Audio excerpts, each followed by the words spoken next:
Hello Scorpio, my name is Alison and you're with Healing Dove Tarot. Today we're going to have a look at the love energy surrounding you from the 26th of August until the 1st of December. September. My goodness, getting ahead of myself.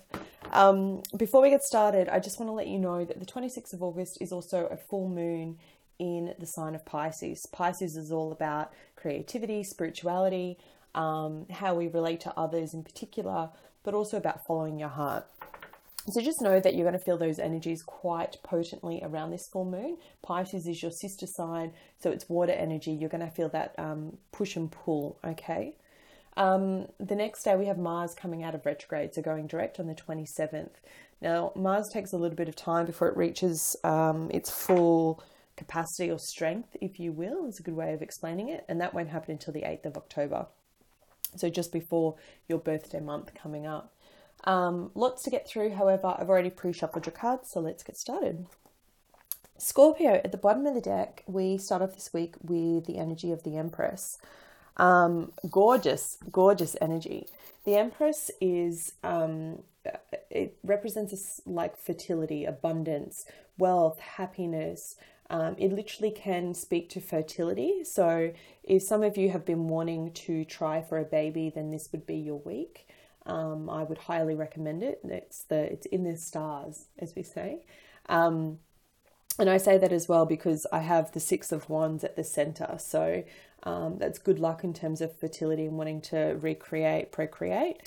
For others of you, it could be the energy that you're portraying this week. So very much feeling grounded, feeling floaty. Like, look at the colors around her. She's got everything at her disposal. Men and women fall at her feet. She's very charming. For the men watching, and even for the women, depending on what your interest is, this could mean that a new love interest is around you that is that of the Empress. The Empress represents a sign of Taurus, and I have also Taurus on the board again, represented by the Hierophant. So Taurus could be quite prevalent for you. I also have Sagittarius as Temperance, and a younger air sign. So Gemini, Libra, Aquarius, okay? But you start off, as I say, with that energy of the Empress, feeling very much bountiful is a good word. And it's coupled with Temperance and the Knight of Swords. So this Pisces season is all about balancing our feelings, and Temperance is exactly that, the card of finding balance, finding that middle ground. Now, it could be that when it comes to love, if you are in a couple, you're really just trying to find out how you communicate with each other, the ebb and flow of life. And I see you being victorious. It's like a wish coming true that you actually are able to finally start to find that common ground. You know, I think some readers, the way they describe it, a nice way that I've heard it described before, is that dance between two people. It's like that push and pull between romance, everyday life, like taking out the trash, and communicating with our wonderful families. Do you know what I mean? So you're starting to find that balance. And for those of you that are single, I see new love coming in either in the way of a Sagittarius or a Knight of Swords. So that's a younger air sign. I'll just repeat that again: Gemini, Libra, or Aquarius. This person, if you are single, is like your wish coming true. Okay, Nine of Cups represents us getting things that we'd wish for, we've hoped for. And I see you being victorious in this. So if you're just meeting this person, then I see you actually connecting and being quite victorious. And look, I feel like you have a lot of options around you. I have the Eight of Cups and the Seven of Cups. It shows me walking away from other options, literally. That's how the cards fall on the deck. So if you look at them like that, it's like you're victorious. So you're walking away from these other options and you're choosing your one. You have a really nice progression of energy here, whether you're in a couple or whether you're single. You go from the Seven of Cups to the Eight of Cups to the Nine of Cups in 1 week. So it's going to be quite an emotional week for you, okay? Just bear that in mind when you're communicating with your partner or with your potential loved ones, because you could be overly emotional, okay? That's the nice way to put it. And you could say things that you don't mean. And I say that because you've got the Nine of Wands here at the base of your reading. So I feel like you've got a lot going on in your life other than just love. And you will be successful in whatever these other projects are, particularly as we are coming into your month, right? You will be highlighted. You will become this star. You will be successful. This card can often speak of fame, fortune when it comes to jobs, you know, real success. But in a love reading, it speaks about coupled with Temperance and the Hierophant. So I'm looking at it from this angle, if that makes sense, this beautiful triangle. It's showing me this reciprocity, this commitment of this equal balance and success. And it's beautiful, right? Like, I mean, what a combination of cards. You've got three major arcana in a very small spread, but of all the major arcana you can have, like, look at that. In a love reading, you know, beauty, it's like Venus, right? Temperance, balance, harmony, and commitment. Boom. I love it. Really, really nice reading. Oh, and I mentioned an air sign before, right? Here is the King of Swords underneath the deck as well. So there's definitely an air sign around you. All right, let's have a look at some additional guidance for my couples and for my singles. Guys, if you like this video, please hit the thumbs up. It helps my channel. I only just realized the other day that that's what drives people to actually find these videos. And the whole reason why I make them and spend my time doing them is so I can help as many people as possible. So if you like it, please hit the thumbs up. It helps the channel more than you know, and I'll be so grateful.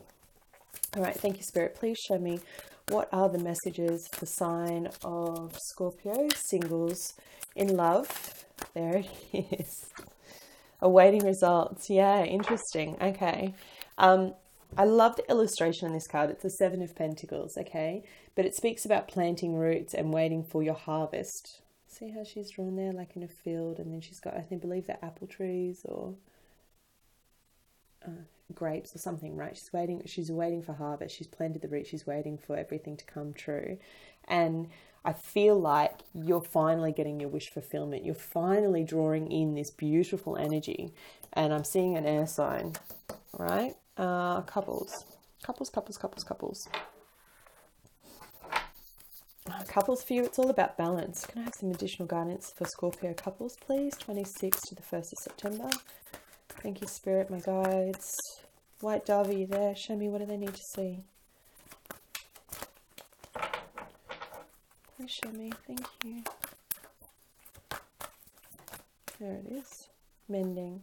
Yeah. I was getting that feeling with Temperance. Remember I said about finding that balance, finally finding that right kind of dance. All right, let me read for you from the book as I do your messages for the week ahead. Okay, singles, awaiting results. The keywords are patience, assessment, outcome, and alternatives. And it says, you've put much energy into creating and attracting the relationships you desire and are eager and to see positive results.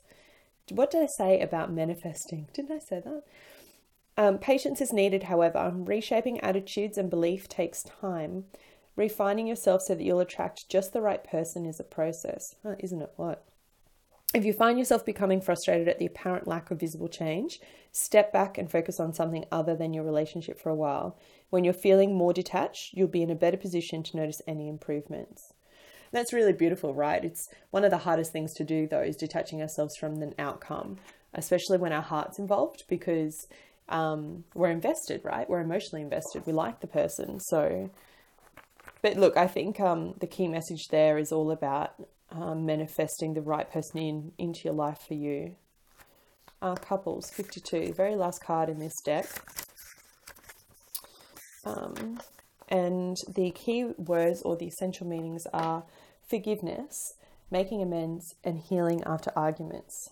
And the relationship message says, you've come to a place where forgiveness is necessary if you're to move forward. Separate or together, you and the other person are still experiencing the effects of a hurt that is impacting everything you do, even if you're not aware of it. The energy needs to clear. What must you do to bridge this gap? Closing your heart is not the answer. You have the power to heal this wound. Ask yourself, what would love do? Only good will come of forgiveness and an honest redress.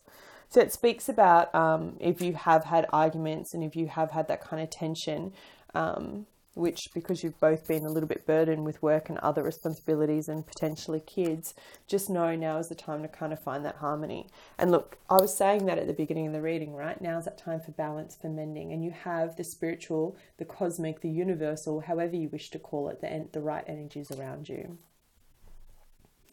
Beautiful reading, okay? Whichever way it goes, singles or couples, newly dating, you're going to be successful this week, okay? In the heart of your reading.